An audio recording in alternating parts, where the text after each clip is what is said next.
Hello everyone. Well, I'm back from my holiday. I've just had a couple of weeks in Lanzarote.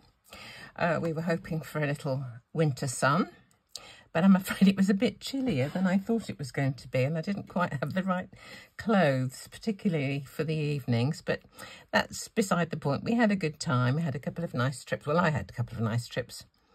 My husband didn't go on one of them because he had an upset tum. So, you know, it was like the curate's egg, good in parts. So today I must quickly get on to make a card for our grandson, who's going to be 12. He loves sport. He's a very keen cricketer, rugby player, hockey player, just about swimming, riding, all sorts, loves it. So I thought I would make him a card with a cricket reference. He has been selected for the development programme for Wiltshire cricket, and he's doing really well as a leg spin bowler. Very technical, but anyway, he's enjoying it. So I thought I would do a card with the number 12 on for his birthday, some cricket balls and his name. So what I've done, I have cut out some 1s and 2s on my silhouette portrait machine in a font called Broadway. And I really like this one because the numbers in places are really broad, so I can decorate them. So what I anticipate doing is this. I've started already. I have cut 3 of each number, 3 of each letter, so they'll be stacked, so they will have a little bit of definition on the card itself. So what I want to do is, I've started already here. I'm using this little die. It's a cricket ball die. It came with some stumps and bales. Can't think if there's anything else. Can't remember the make.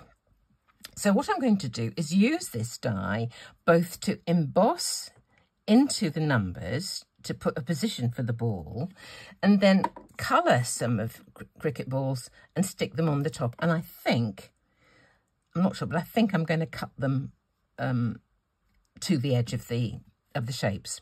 So to use my die to emboss into here, I need my rubber mat. So I'll take that out of the way, put down my number 2 and just pop a ball onto there. And with my embossing plate, I think I'm doing this right. Let me just see. I'm just going to, that went over it, I think, felt like it did. Whoops. I've embossed part of that cricket ball into the number, and I'm going to do another one. I don't want to take the rollers back over this because it'll flatten it a bit. Why I'm doing this is because it's giving a slight definition to the edge of the cricket ball. So when I stick the other one on the top, it'll almost have a tiny frame. So here's another one. Just put another one down there, and we'll go over that. There we are. Right, there's my second one.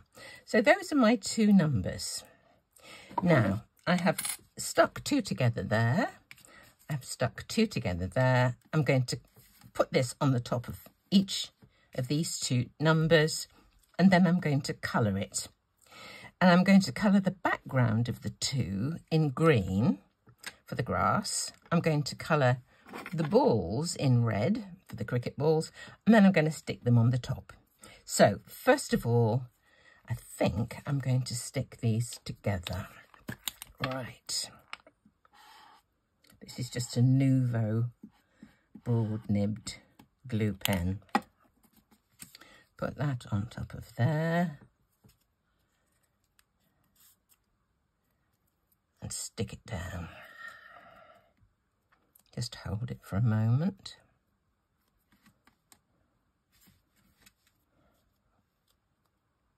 There we are, in line. Same with the 2.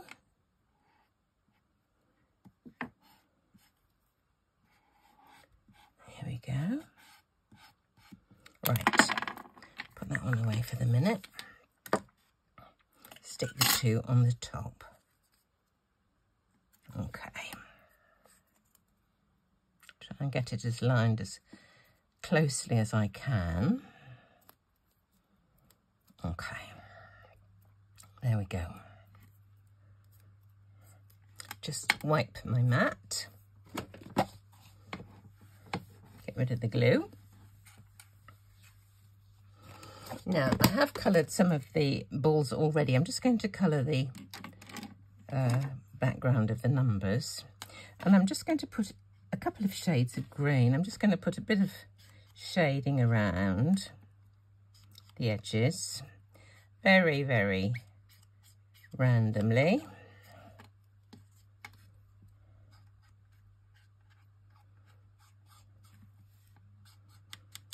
Doesn't matter over the balls because I'm going to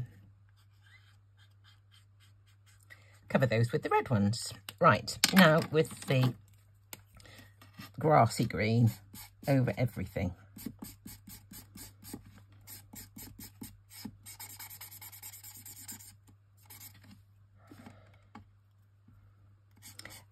When I've finished, I may decide to put some glossy accents on just to give it a bit more pizzazz. But we'll see how we go, see if we like it. It's going to do the edges. I did wonder about leaving them white, but I think I prefer to do the self colour. Probably should have used the darker colour really. I might do that in a minute. Okie dokie. I need the other end for that little corner. There we go. Right. I was hoping this is going to be a short video, but there we go. Do I like that? A bit more on the top, I think.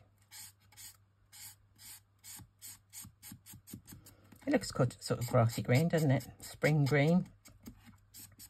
This colour is letter G 14. Okay.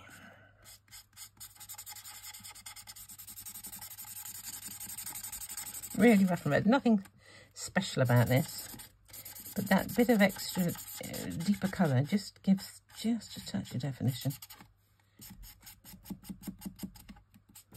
Right.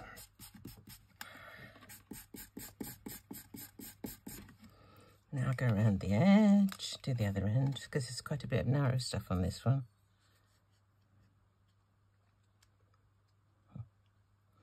Sometimes I really like the white or whatever colour, different colour underneath, just to give it a bit of something. But decided I'm going to colour this all in this time. I don't know what, actually, I've got no idea what makes me decide to do these things. It's just a whim, I think, really. Let's get into this corner. A bit more twiddly bits on this 2 than there were on the 1. But I just love this font. It's so useful. There we go. I think I might put some of the darker colour around it.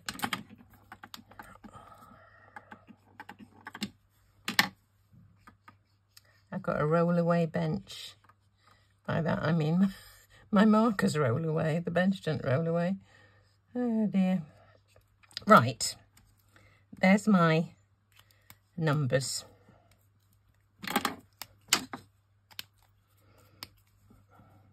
Can't resist a bit more fiddling. Isn't it funny? There we go. Right, now I'm just going to colour this one ball in as I did the other ones, and I'll show you what I did. I've got 2 shades of red, a very deep one, which is R59, and a lighter one, R46. I'm putting line where some of the stitching is, and just a bit of shadow on one side. So that's going to go, I have to make sure I put all the shadows in the same sort of orientation. Right, and there's another ball. So, and that little bit of darker just gives it a bit more life. So where are we going to put these? There's one that I tried cutting down. I'm going to put that there. And I need one to go on there somewhere. The shadow's on the bottom left-hand corner, so that's going to have to go there. Shadow bottom left. That's going to have to go there. Oh, I've got two more. That's some I did earlier. Shadow bottom left. There we go. So that's going to go like that. And I think I'm going to cut them off. So let me just glue them into position.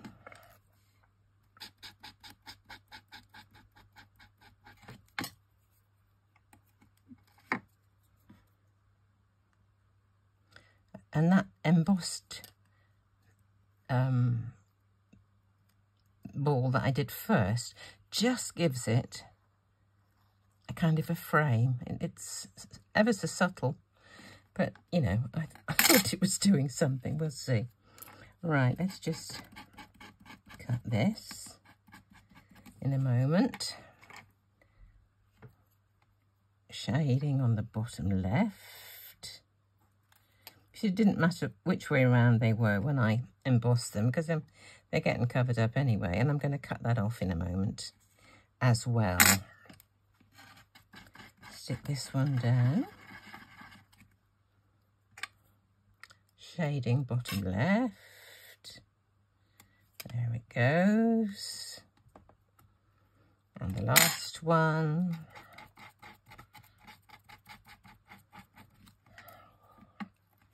Shading bottom left. I think that's a bit better there. Okay. Now I'm going to trim these. Put a bit of colour on my glue pen. I must watch that before I do anything next time, so that I don't transfer it to whatever my next project is. Cut off. And cut off. It's often easier to go the side you can see. Excellent. Now what I want to do is just the cut edge on a electronic cutter doesn't look as neat as the cut edge of a die cut. So I always like to just go over the edge just to soften it with an embossing tool. This one's not quite. There's a tiny, tiny sliver there. That's better. Right. There. And there. And there. Okay. There's my numbers. This is what I anticipate. The 12 like this. And I have got Seb, which I'm going to put like this. I've got two stuck together here, but I cut them all from the same piece, so it's white and not black, but I want it to be black. So what I'm going to do, I've got one that's still left in my cutting sheet. So I'm going to just colour it in here because it's going to be easier to handle. Okay. I'll just go straight over the lot and it's all coloured. Right. Now I want to stick that onto the other bit. Move this up out of the way. Have I got enough colour on that? Let's hope so. Right.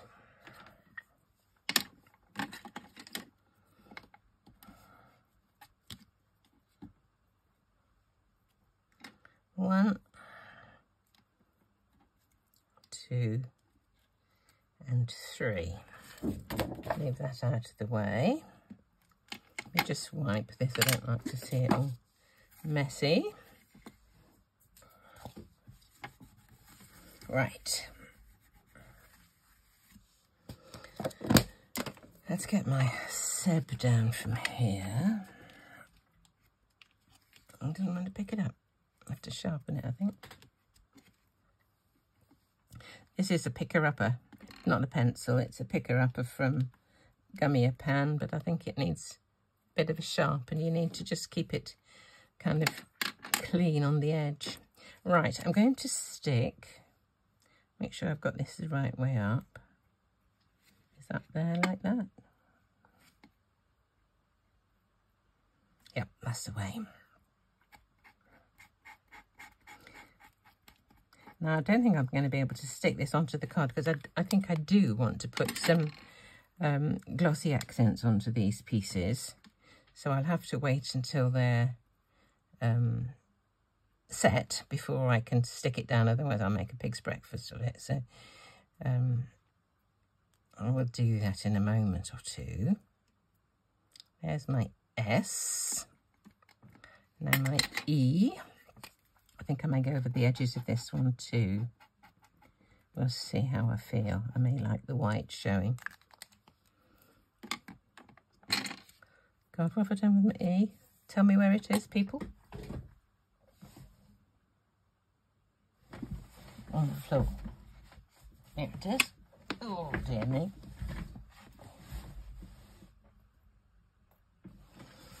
Oh. Story of my life, isn't it, really? I'm forever losing bits. They stick to me, they stick to my hand. I imagine we're all the same though, really.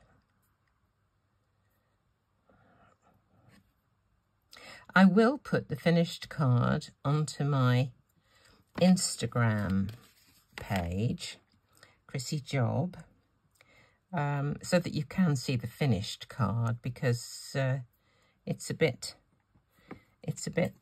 tricky to see from any details from the video. So I will pop it onto there so you can see it.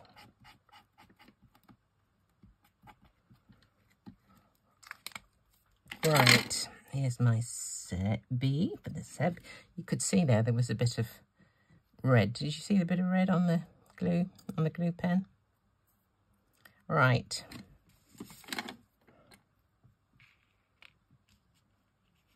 S-E-B. That's not quite aligned. I will sort this out. Using a liquid glue like this does give you the chance to make sure things are moved in the right place. Right. There it is. Seb 12. May put it onto a square frame, but I definitely think I'm going to use some crystal glaze, Nouveau crystal glaze, which I can't just see at the moment. Where is it? I've got a crystal twinkle there, but not crystal glaze. I'll find that and I will do it. So there we go. Birthday card for my grandson, Sebastian, who is a very keen cricketer. So as ever, thank you so much for watching.